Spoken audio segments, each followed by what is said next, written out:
Welcome!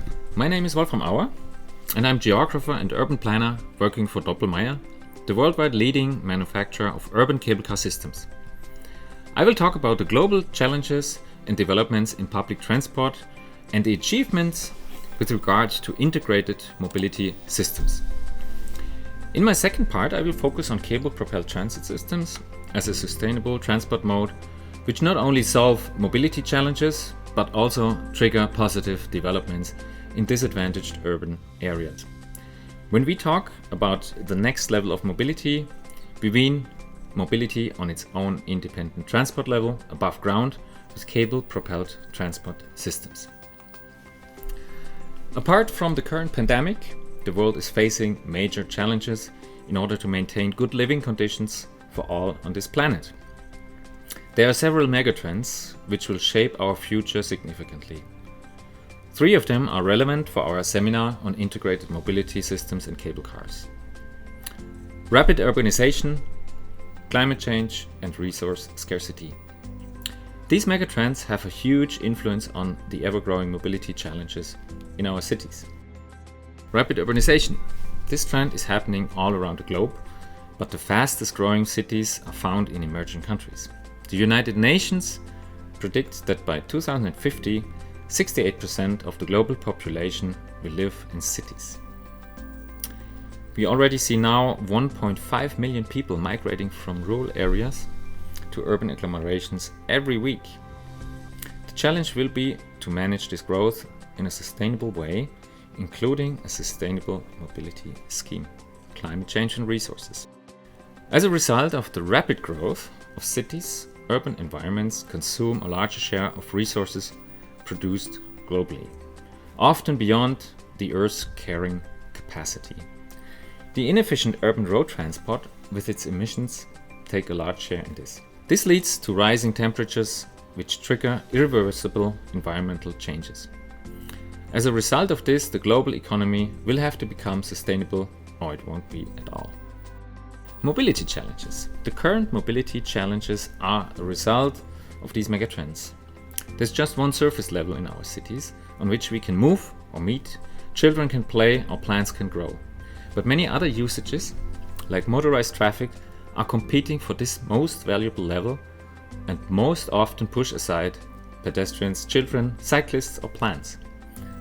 So mobility in these densely populated areas must be organized in a respectful and sustainable way. Some of the most impactful mobility challenges are increasing urbanization, lack of safety, emissions and noise pollution, time and money wasted in congestion. Now let's talk about integrated mobility, where we come from, where we stand, and what we want to achieve. What should it be? Create attractive and seamless travel chains. Promote independence and mobility. Allow people to choose from multiple mobility options. Improve reliability, availability, and acceptance. Create an intrinsic, motivated shift towards a sustainable mobility behavior. And provide an easy-to-use integrated information and fare system. Where are we? In some areas of the world, we can already find well-functioning, integrated mobility services. The success factors there are usually a national government creating the necessary preconditions for an integrated mobility service and protecting public interest. This needs to be complemented by an engaged local government recognizing the importance of the subject and investing in integrated urban mobility. Cooperation of public and private players on one single platform for information and ticketing. Good planning of routes and concessions in order to avoid cannibalism on most profitable routes and bad service in regions with little demand. On the other side, in many developing countries, there's still no formalized transport scheme and private paratransit with small minibuses is dominant. Many people work as drivers on their own minibus, taxi, or motorcycle. Everyone is competing with everyone, which leads to stress, congestion, and dangerous behavior. These people usually fear their income, and governmental initiatives want to formalize transit. What is necessary to achieve a well-functioning integrated mobility service? Formalize transport and offer to private minibus drivers a safe job in the new integrated mobility scheme.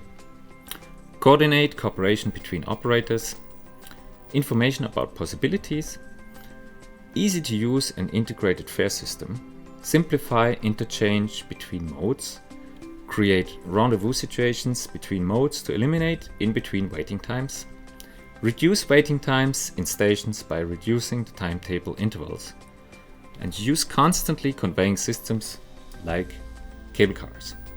Cities should translate national goals into the development of sustainable urban mobility plans, encouraging a shift towards more sustainable transport modes and supporting their integration. This needs to be complemented by an engaged local government.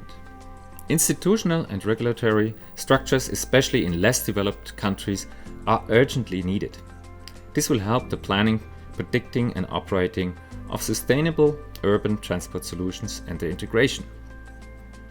Involve citizens and broad-based community interests in the design of urban transport facilities. Broaden the approach on mobility systems as enabler of interaction. In this light, transport is supportive and adapts to the society's requests. It offers a safe, fast and reliable commute for all. Now I would like to give you a brief overview of Doppelmayr, who we are, what we do and how our cable cars help in achieving well-integrated mobility systems. This is the new headquarters of Doppelmayr in Austria. Doppelmayr is the world's largest manufacturer of cable cars. It is still a family-owned company with 3,400 employees worldwide. We have subsidiaries in 50 countries and have delivered more than 15,000 installations to 96 countries. The 2019 revenue was 872 million euros.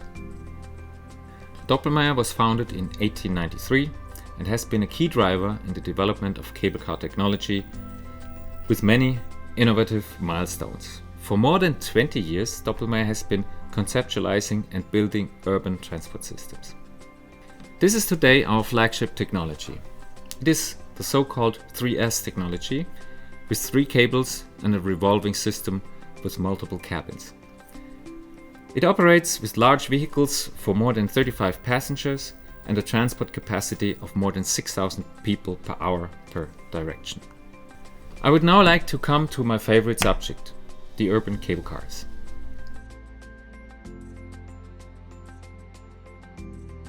Now let's talk about cable car technology. First of all, we have to clarify what is understood by the concept of urban cable cars. We distinguish cable cars into 2 major groups. First, aerial cable cars, and second, rail-bound cable cars on steel or concrete guideways. Among the aerial cable cars, there are 2 subdivisions. The aerial tramway, which consists of only 2 large cabins shuttling back and forth between 2 stations, and the revolving system with multiple detachable cabins. These are the most interesting systems with which we are able to create citywide cable car networks. As I continue, I will focus only on these revolving systems, namely the monocable gondola detachable and the tri-cable gondola detachable. As you can see on this slide, there are many possible applications for cable cars.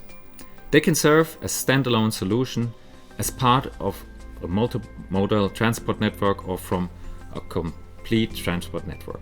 In all cases, cable cars are designed to overcome obstacles like water, elevation, built-up areas or congestion. The main qualities and advantages of cable cars are indicated on this slide. I want to highlight especially the small footprint and the independent transportation level, which result in a quick implementation time and keep investment costs low. Nevertheless, a ride above the roofs of a city is also an attraction which can create additional income. In La Paz, the cable car has evolved to the #1 tourist attraction according to TripAdvisor. The Austrian consulting company Denkstadt conducted a study showing the differences in environmental footprints among different transportation systems. Based on the scenario in La Paz, The study performed life cycle assessments for the existing modes of transport, cable car and bus, as well as for a fictional tram.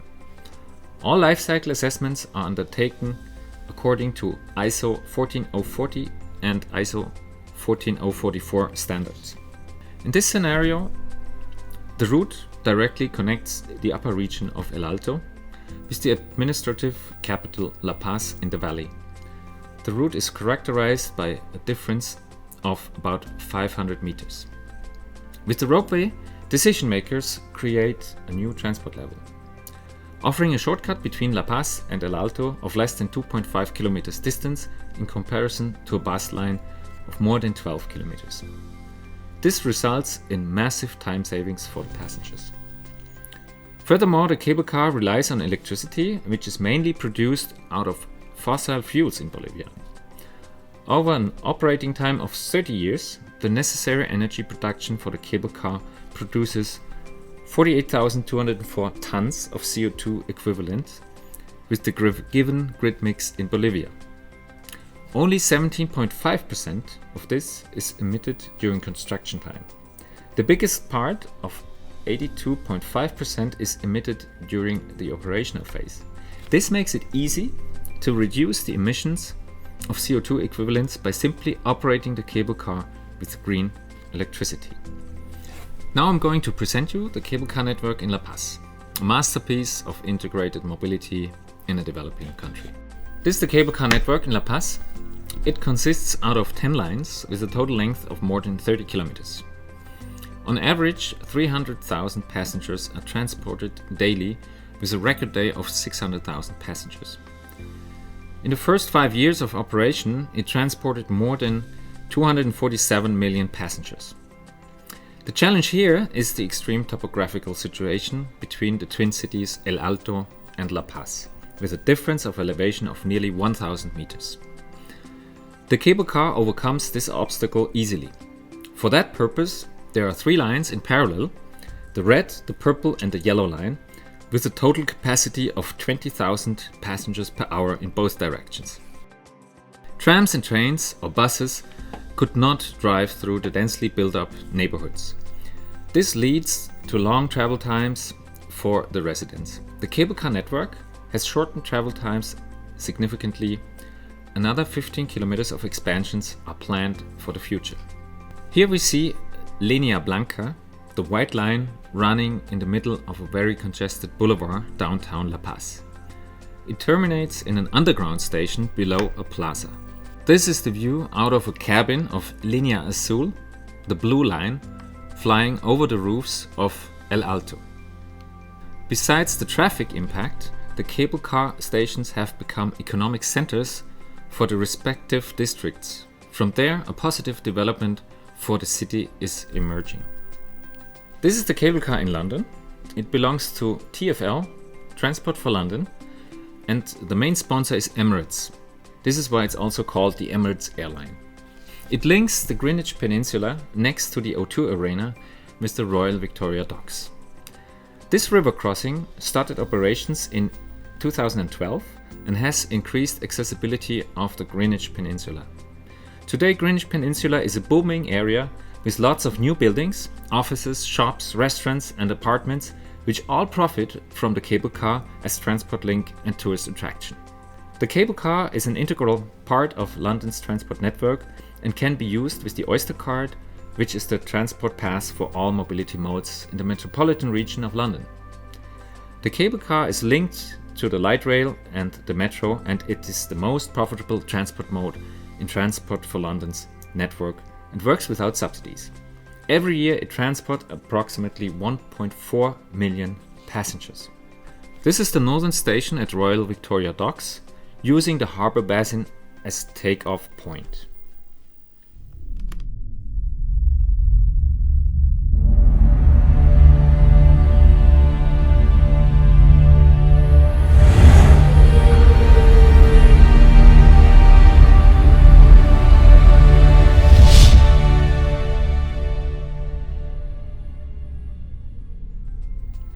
With this slide, I want to close this lecture and hope you have now a better understanding for cable cars and can become an ambassador of cable-propelled transit.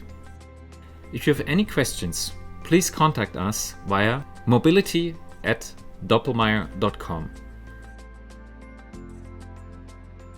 Thank you for participating on this online mobility course.